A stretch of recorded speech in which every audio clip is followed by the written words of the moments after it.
एक समय की बात है, एरिंडल की भूमि में एक जादुई जंगल मौजूद था, जो अपनी रहस्यमयी सुंदरता और जादुई निवासियों के लिए जाना जाता था।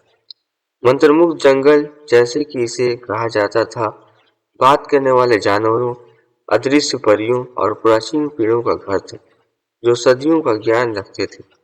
जंगल का हृदय ग्रेट ओक था, एक विशाल पेड़ जो इसके सभी रहस्यों के संरक्षक के रूप में काम करता था।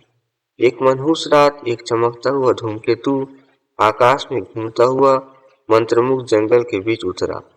जैसे ही धूमकेतु की रोशनी फीकी पड़ गई, जंगल में इस तरह से जीवन आ गया जैसा पहले कभी नहीं हुआ था। जानवरों ने इंसानों की भाषा बोलने की क्षमता हासिल कर ली, परियों ने खुद को दुनिया के सामने प्रकट कर दिया और प्राचीन पेड़ भूली हुई कहानियां सुनाने लगे। इस असाधारण परिवर्तन के बीच इलेरा नाम की एक युवा लड़की अपने मजाकिया गिलहरी साथी और एक बुद्धिमान उल्लू के साथ जंगल में चले गए। जंगल की जागने की अफवाहों से आकर्षित होकर उसने जंगल के छिपे रहस्यों को उजागर करने की कोशिश की। जैसे जैसे वो जंगल में गहराई तक यात्रा करती गई, उसे बात करते पेड़ मिले। एक बार अदृश्य परियों से दोस्ती हुई और उन पहेलियों को सुलझाया जिन्होंने पीढ़ियों से साहसी लोगों को उलझन में डाल रखा था।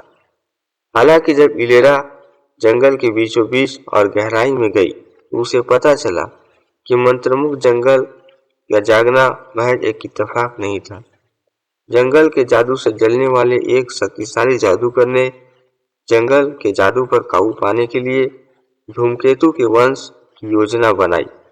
जंगल और उसके निवासियों की रक्षा के लिए इलेरा ने जादूगर की दुष्ट योजनाओं को विफल करने के लिए एक खोज शुरू की।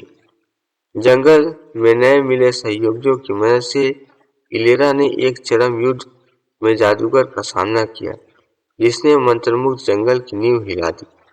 अंत में यह इलेरा की साहस, दयालुता और अटूट भावना थी जो प्रबल हुई, जंगल पर जादूगर की पकड़ को तोड़ दिया और उसके जादू को उसके सही संतुलन में बहाल कर दिया। जैसे ही मंत्रमुग्ध जंगल अपनी शांतिपूर्ण नींद में वापस आ गया, जानवर, परियां और प्राचीन पेड़ इलेरा के प्रति अपना आभार व्यक्त करने के लिए इकट्ठा हुए। उस दिन से मंत्रमुग्ध जंगल पहले की तरह फला फूला और इलेरा का नाम बहादुरी के लिए प्रचार हो गया।